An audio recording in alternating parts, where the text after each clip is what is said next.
About workbooks. It's gonna be great. Here we go, Julia. Up, up, up. Workbooks. Workbooks. Workbooks. That's what we're doing today. Hey, who have we got here? What do we have got here? Here. Oh, Houston. this is little. Houston has landed. That's exactly right. Workbook. There we go. Yeah. So yeah, the puppy has landed. He got here Friday. He is 18 weeks old and he is a border collie lab cross. And he had some vaccines yesterday, so he's very, very dopey today. But he's very pooped. He's been over there snuggling with Simon for most of the morning. So they've been very good. He's going to check things out with us and then collapse on the floor here in a second. He's really funny because he'll be like, go, go, go, go, go. And then like ponk. I mean, that's what puppies and kittens do, right? Yep. Run, and now. Yep. And oh, there he is. There. Yep. So that's him. That's Simon Houston Lean. There he is. He's a good little boy. He still has puppy teeth and everything. So he's been a real good guy. Okay, buddy. All right, I'm gonna go sit down. Go over there. Go find Simon. Big Simon. Simon J. All right. And yeah.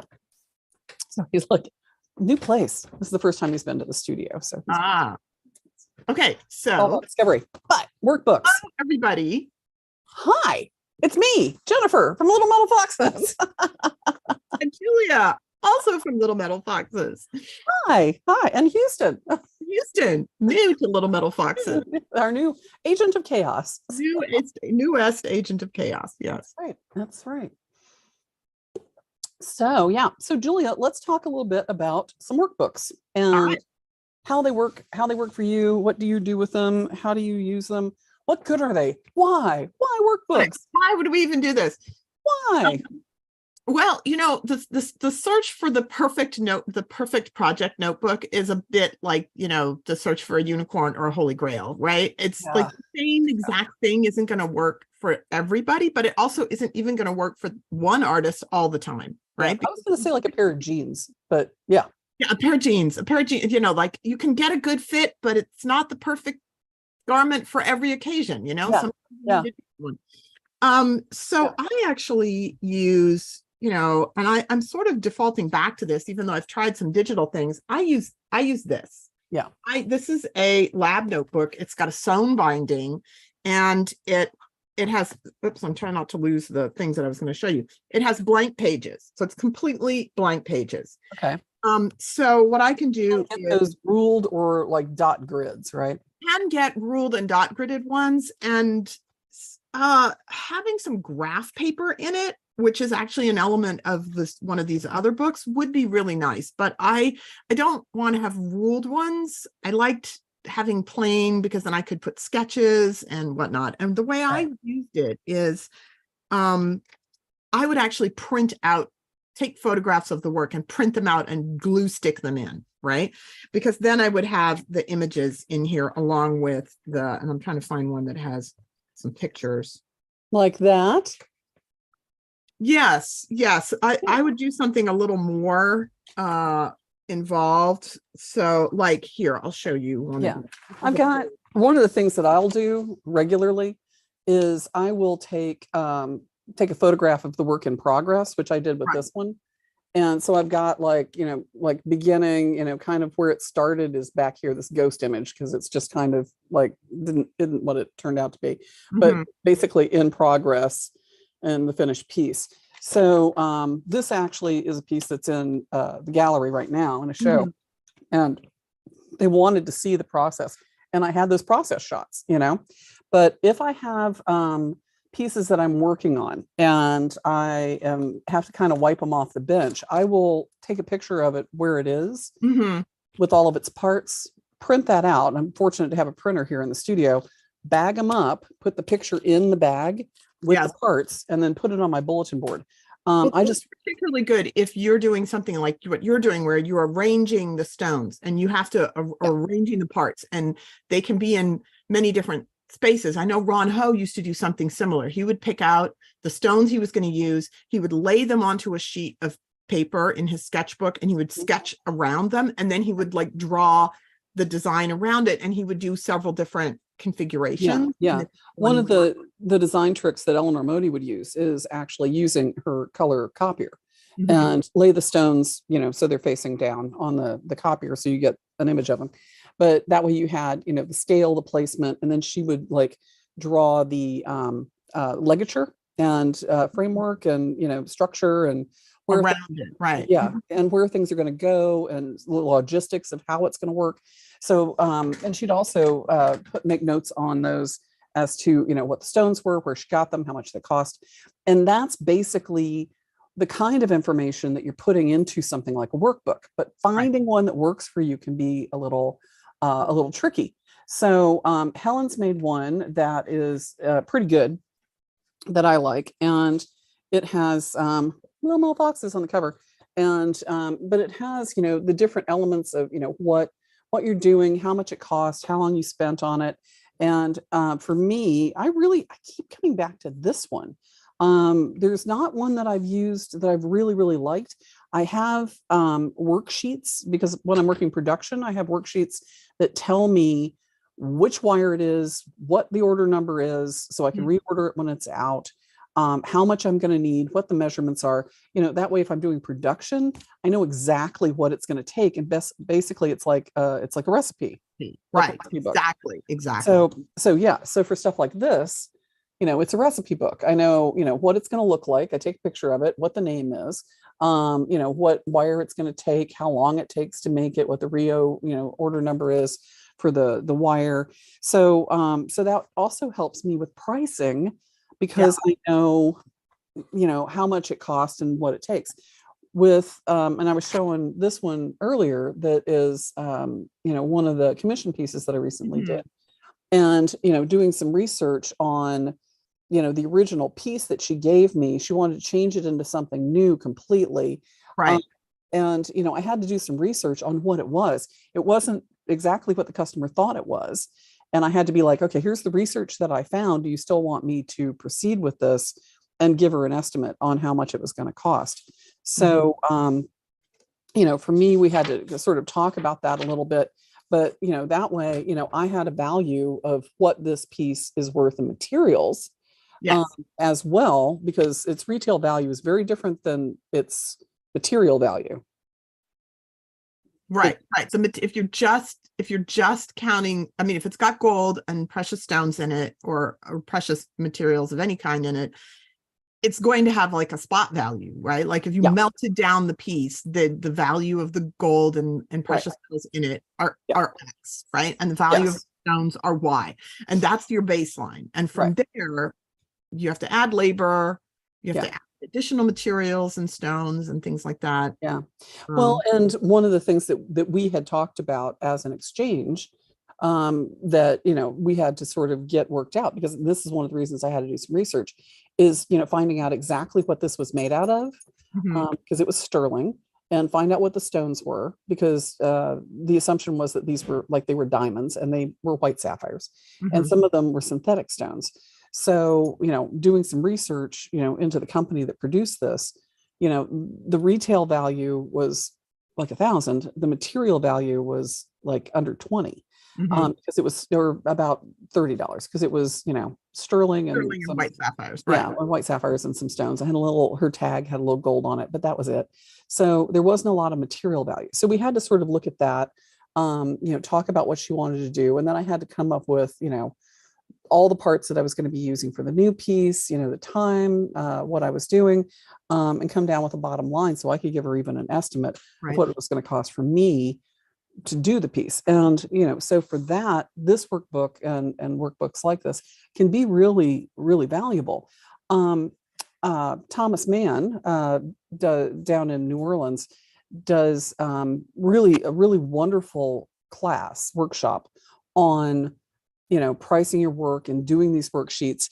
And the worksheets include things like, your studio, your insurance. If you're going to make a living at this, you have to include those things into your business planning and make sure that you're not just paying for the piece, and paying yourself, for the hours in the piece, you have to make sure that you're paying yourself to be able to maintain your studio, or you're working at a loss. Right. So I did so many years ago, I did write an article on my shoeboxstudio.com about pricing. And I mentioned that you have to, figure out. And so we can put a link to that article in the description of this video, because that's sort of that's a bit bigger picture than just keeping track of the details in the book. I mean, it's important to recognize that because I think what you're saying is that the price of a piece is not just the materials and the labor. Yeah. There's also overhead and, perhaps most importantly, profit that have to be built in, because if you don't build in profit and you don't build in overhead, you're actually losing money. Working at a loss. But you also still have to keep track of all these other bits, right? You have to know how long it took and what the materials are. And I think aside from that, like if you're selling a piece, you need to know all those things. But you said earlier, if you have to repair a piece, or if you have to remake a piece, right? Somebody sees it and it's like, can you make me one? Right? Yeah. Or riff on a piece, right? Which might be, can you make me one, but with a turquoise instead of a smoky quartz or whatever? You have to know what you have to have the data so you don't have to reinvent the wheel. Right. And you have to be able to, if one was, set with rubies and they're like, yeah, I want to use turquoise, right. Or vice versa, you have to be able to say, yeah, that was turquoise, so it's going to be less expensive than using rubies, obviously. Right. So, or if I'm doing this in gold, more, or if I'm doing this in gold, what it's going to cost versus what it cost in silver. Right. But, just being able to, keep track of what you did, how much it cost, what the price of metals were at the time, those kinds of things. It really does help you in the long run, with so many aspects of what you do in the studio. I really like to keep track of, where I got my stones from, how much they cost, what they are.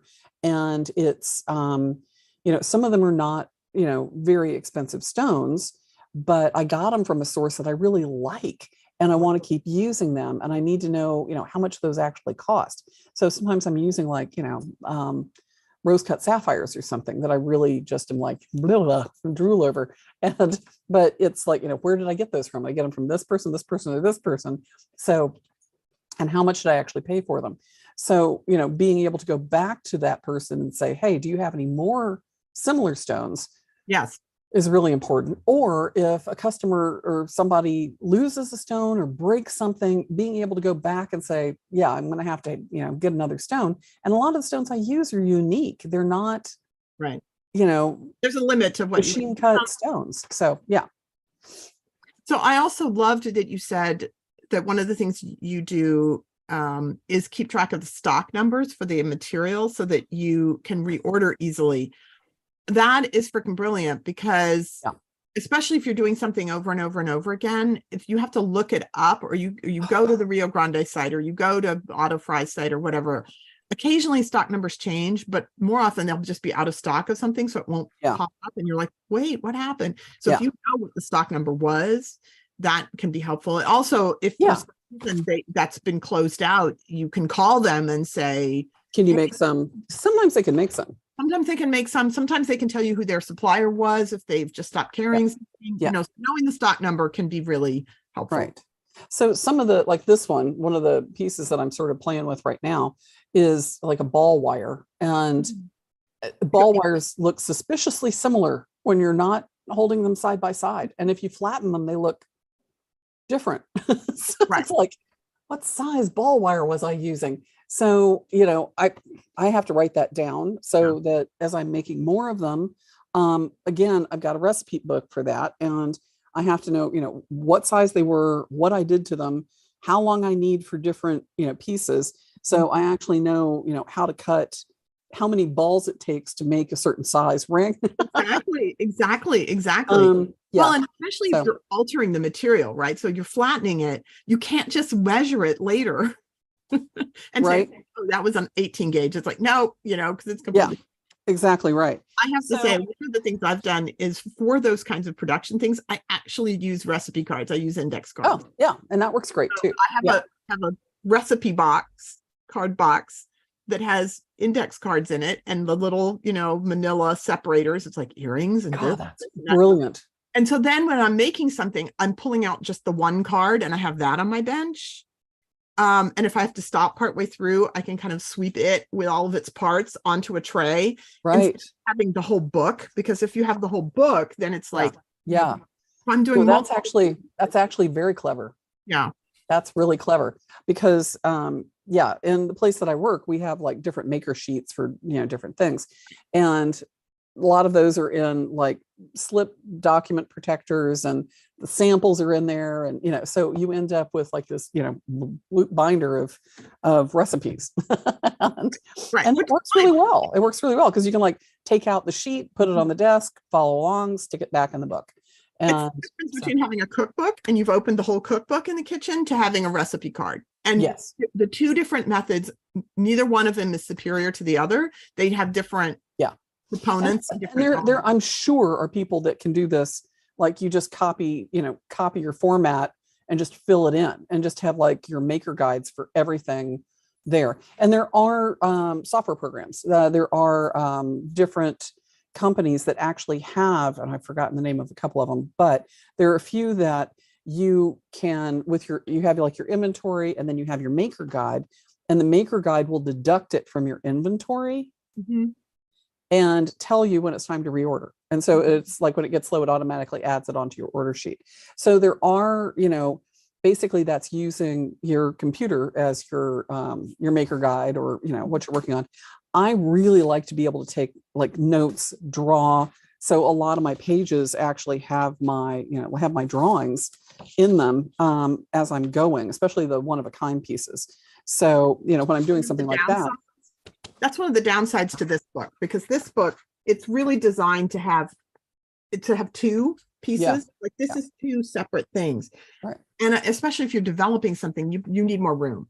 One of the things I love about this book is it's hard to see, but this is graph paper. Right.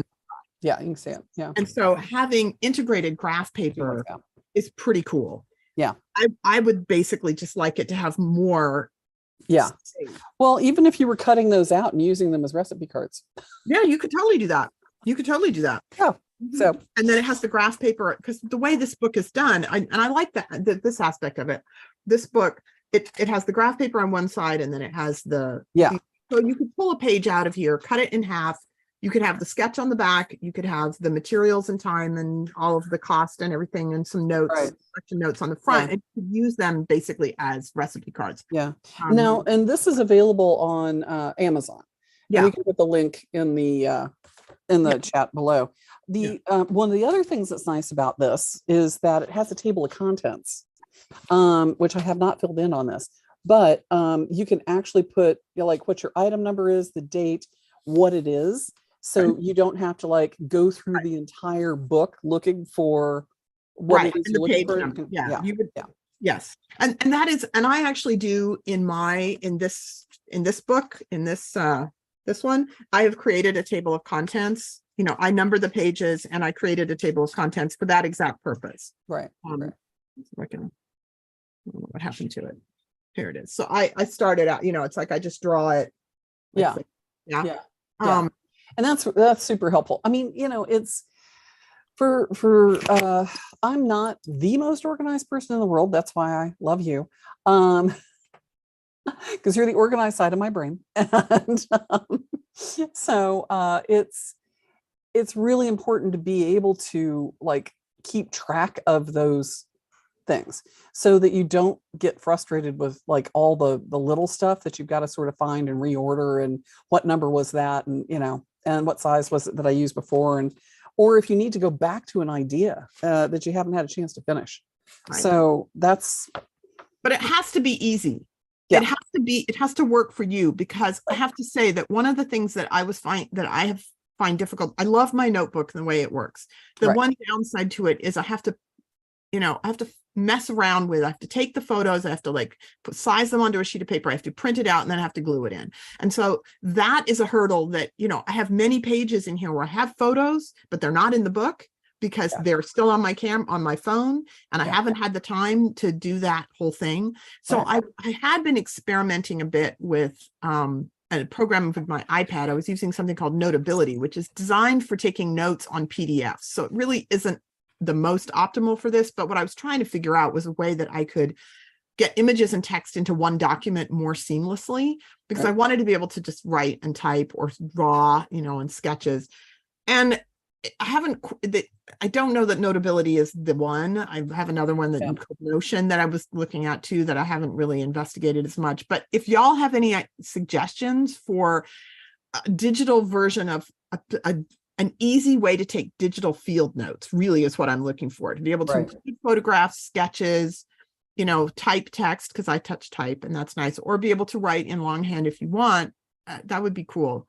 Because what I think is actually key is to approach these notes, at least for me. Now, this is me and my work. I approach these notes the way a scientist would approach a lab note, right? So what I want is a list of materials and a list of tools and then a procedure, right? And so that's essentially how I organize it, right? I make a list of the materials, I make a list of the tools that I've used to execute the project, and then I have procedure. And part of this is because some of the time I'm developing a class to teach, so I need to know, like, what are the tools that need to go on the tool list for the Little Metal Foxes class? What are the materials that need to go on there? And then if I'm writing a handout, what's the procedure? So I will actually it's a lot of technical information is what it is. And whether you are, if you're doing something, and so you can get repeatable results, that's the important thing. So the same thing is true if you were doing hair dye, or if you were doing, making jewelry or making spaghetti. You need to know, like, okay, that was way too much oregano, I got to cut back on that next time. Or we used way too much. Like, if anybody's getting their hair colored, they know that it's like, if they use too much like black, it's not going to work. Or if they use too much red number 3, it's like, nope, that was not the way to go. So you just need to be able to kind of keep track. Talk to any hairstylist, because they are really thorough about stuff like that. And hello, hi. It's so sweet. But yeah, it's just important to be able to take those kinds of technical notes, for your own benefit, and find the way that works best for you. That you learn things as you're going along, right? Like, you set something up the way you think it's going to work, and then you try it, and it's like, okay, that either that worked, or it kind of worked, or it was a spectacular fail, right? Well, it's like with the Mitsuru, the class that I'm about to teach. It's like, there are a bunch of different recipes for Mitsuru, and some of them work for some people and some of them don't. And some of them are certain kinds of pine resin, and some of them are different kinds of pine resin. And so all of them give you different results, and you have to kind of know, what's what and what works for you. And and it works. It's the same with the maker's guides. But it's nice to be able to have a place so that if something doesn't work the way you expected it to, or if it works spectacularly well, right? Like, wow, I didn't think that was going to work, but it actually worked really, really well. To be able to write down that and say, do it differently next time. How about try that? So you've made some notes for yourself in the moment when everything is really fresh, because trust me, people, you are not going, you think you're going to remember. You think you're going to remember. You won't. Really. And that's true especially with my one-of-a-kind pieces, because I'll get to, I'll lay it all out and go, that's it. That's what's making it sing. And I have got to be able to do that. And if I move one element, I'm like, that's not right. It's like, that's not what it looked like a minute ago. What was it? And so being able to, sketch it, draw it down, photograph it. Oh, well, notes. And having cell phones in our world, having this really high quality camera that you can get in close.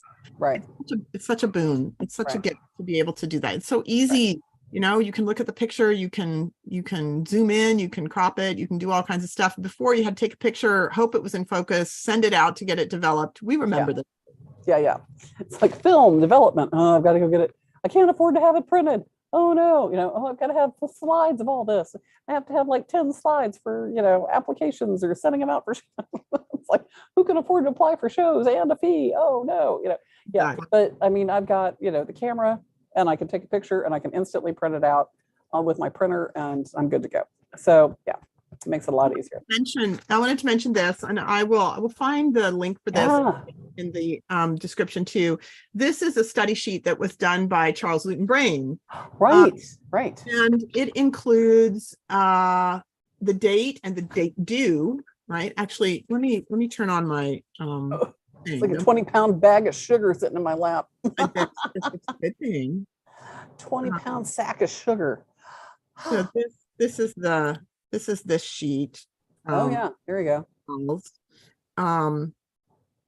So it says study sheet. It has the date due, project number, book, and pages. This is, I think, if you were working from a book like Alan Revere's book or something, if you were building something from somebody else's book, materials needed, estimated time to complete, actual total time. I kind of love this because boy, do we always assume it's going to take us less time. Yes. Than it frequently actually does. Yes. And he has a time log. He also is looking at this as an iterative process, which I think is really cool too, because usually the first time doesn't go the way you expect it to, and you learn so much from making a second, third, fourth, or fifth one. Right. And then, weight, size, materials, value, labor charge, problems experienced and solved, things to remember next time, improvements in skills noted. I like this one, giving yourself a little, pat on the back for where you got better at doing something. That's really good. That's really good. What you're doing is you're learning this new material. It's like, hey, I got better at soldering, or I got better at drawing, or whatever. And particularly if you can articulate and deconstruct that, it's going to help you remember to do it again, to continue to build on that success. And then he has here major job steps, which essentially is like my procedure, Right. Yeah. So this is one way of looking at it. This is my book, and this was the Foxy box ring that I did. And this was the list of materials, time, roughly, the tools I used, and then the procedure. And then on this page are like, when I sawed pieces out, I actually saved the pieces of the tape. This is the tape. I'll do that too sometimes. Yeah.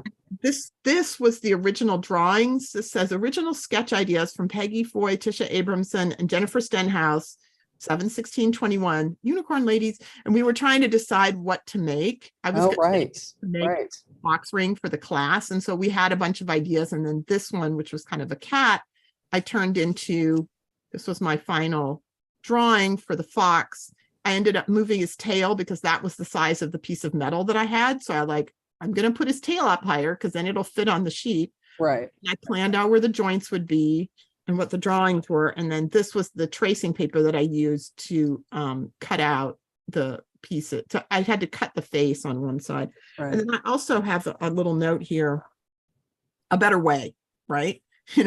So I had again, I discovered something that didn't work super well. And so I'm like, okay, next time, note to self. Right. So anyway, I will post a link to this in the please do. That's really helpful. That's a really helpful one. And it doesn't have everything, right? Like that, this one really is predicated on it's kind of a learning project, as opposed to it's going to turn into a production thing. Whereas this one, the jewelry maker's log, is really more geared towards somebody who's doing production work, right? Yeah. Well, and I find it really helpful for my one-of-a-kind stuff too, though. Because I really have to keep track of that stuff. It's geared toward people who are making work for sale, right? Yeah, that's true too. Yeah. That's a good learner. That's a good learning one. Yeah, absolutely. I was thinking, Tracy will like that one. For experimentation, and learning a process. Yeah, Tracy will like that one. That's a good one for learning and for studying and working on stuff. And I really appreciate that Charles Luton Brain, I think that this was on Genoxen or something. And and he's a big proponent of education as as a world building, Absolutely. all Absolutely. of us need to support everybody else's education, and I'm totally on board with that. So Well, thanks for sharing that with me. Yeah. absolutely. I will. Yeah. Okay. Well, you guys find one that works best for you. Let us know what you think, what works for you down below. Make some notes and comment down below so we know next time we can mention it and let you know what works for other people as well. And no, you're too young to type. So, anyway, I'm never too young to type. it's like a little 20-pound pack of sugar. He's so sweet. But yeah, it's always good to be able to keep track of all that stuff and take notes and kind of see where you're going and where you started. And sometimes it's just good to go back and look. And I have notebooks from years ago that I'll go back through and kind of, and like, oh yeah, and I didn't finish something. And it's really kind of good to go back and look at that stuff. So anyway, all right. Well, Julia, thanks so much. Next week, we've got some other stuff coming up. We've also got Ian Weber from Lindstrom Tools coming up on the 31st. So that'll be a good tool tip Tuesday. Actually, next week, Tip Tuesday, Greg Brancati is going to join us. Oh, that's right. Gemstones. Yeah. I'm coming over to your studio, and Greg is going to meet us there, and we are going to talk about gemstones and gemstone dealers and where to find stuff and how to get stuff done. And yeah, so that'll be great. Yep. So we have a guest for Tool Tip Tuesday for next week. And in the meantime, definitely check us out on littlemetalfoxes.com. Right. Please come and join us for our open studio in December. We have offered that for free to everyone. Right. We really want to give a little something back to our community.